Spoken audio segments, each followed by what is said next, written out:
vous êtes sur RTL. 7h-9h, RTL Matin. Amandine Bégaud et Yves Calvi. Bonjour Laurent Gérard. Bonjour Yves. Bonjour Mademoiselle Jade. Bonjour Monsieur Calvi, Amandine, bonjour à tous. Bonjour Amandine, bien sûr. Elisabeth Borne, qui avait jugé que le Rassemblement national était un héritier de Pétain, a été, vous le savez, recadrée par le président de la République. Pourtant, Emmanuel Macron a assuré que la Première ministre avait encore toute sa confiance. Bonjour Monsieur le Président. Kikoulov, Mademoiselle Jade. Et Kikoulov à tous, les auditeurs récalcitrants de RTL. Eh bien, Kikoulov aussi, Monsieur le Président. Faites quand même attention à vos propos sur nos auditeurs. Ouais, j'aime beaucoup les auditeurs. Ces feignasses qui râlent parce qu'ils vont devoir bosser 2 malheureuses années de plus. Ah, comme j'adore ma Première ministre, qui est aussi aimable qu'une pierre tombale. Vous avez une drôle de façon de déclarer votre amour, vous. Écoutez, je le dis et je le redis, Elisabeth Borne a toute ma confiance pour retrouver très vite un travail une fois que je l'aurai lourdé. Allez, bisous les blaireaux. Véritable phénomène de société, les influenceurs déferlent sur les réseaux sociaux où ils essaient de recueillir le plus grand nombre de clics et de vendre les produits qu'ils sponsorisent. C'est la guerre. Ah, je crois que nous avons la visite de l'ancien nouveau philosophe Bernard-Henri Lévy. Bonjour Bernard-Henri Lévy, que peut-on pour vous aujourd'hui ? Je viens lancer un cri d'alarme sur TikTok, Instagram, Facebook, Telegram et Snapchat. Oui. Entre les influenceurs, c'est la guerre. Merci de ce nouveau cri, Bernard-Henri Lévy. Mais on savait déjà que la concurrence entre influenceurs était sans pitié. Je reviens de Dubaï avec mes cadreurs de guerre et mon épouse de guerre, Ariel Dombal. Et là-bas, je peux vous dire, Oui. c'est la guerre. Mais que faisiez-vous à Dubaï, la patrie des influenceurs ? Je tournais un film d'influenceurs de guerre. Encore un film de guerre ? Mais sur quoi exactement ? Un film sur la guerre aux tâches. Les tâches de sauce, de café, de vin et même de caviar.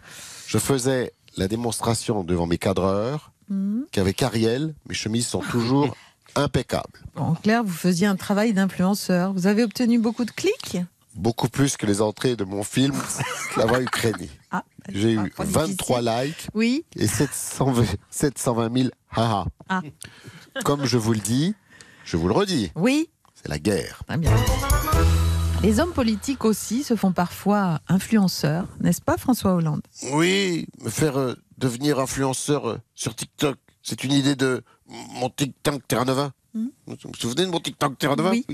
Et les électeurs de gauche ne sont pas moins cons que les autres. Je l'ai dit ça. C'est pour ça qu'il faut aller à leur rencontre sur tous les réseaux et faire des petits chats comme Seb Lafrite, Léna Situation ou Squeezie la Touffe.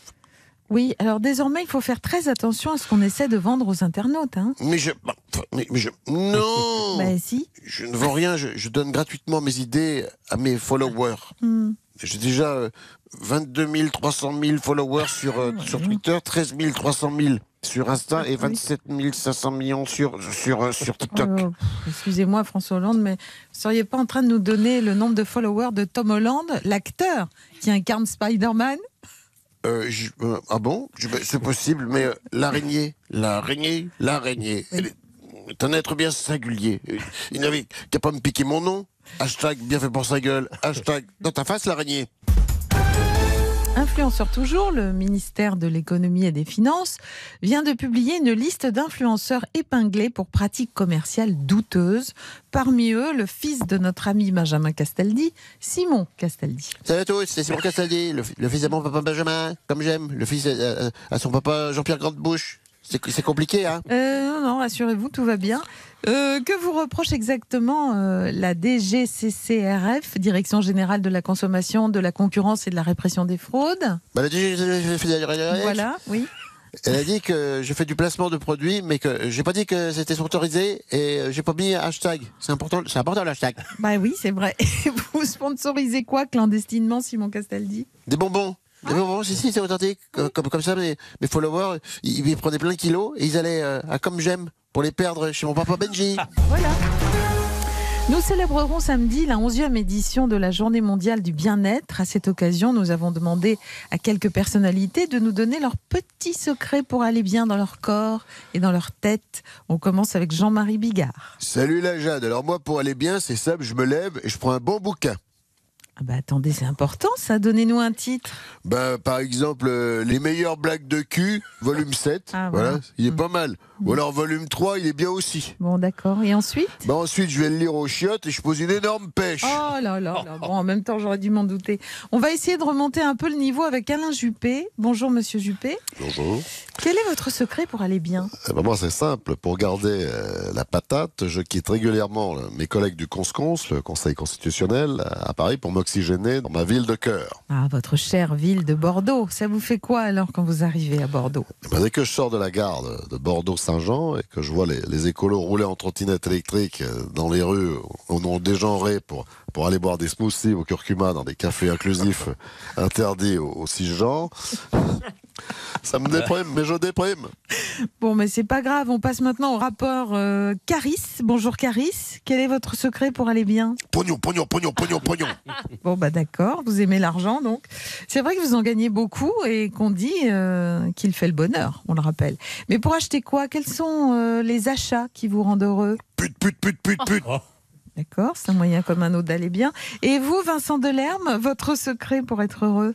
Pour avoir le moral au plus haut, avec ma copine Marion, on va voir des films sociaux conseillés par Libération. Est-ce que ça marche? Je faisais moins chier avec mon ex. Avec elle, on faisait du sexe avant d'écluser des litrons en dévorant du saucisson. C'est vrai qu'en France, le bien-être passe souvent par la table et c'est pourquoi je termine avec notre Cyril Lignac. Bonjour Cyril. Bonjour. Quel est votre secret pour aller bien? Attention, interdit de me répondre une pointe de curry. Dans ce cas, une pointe de Razel Lanout. Et ben voilà.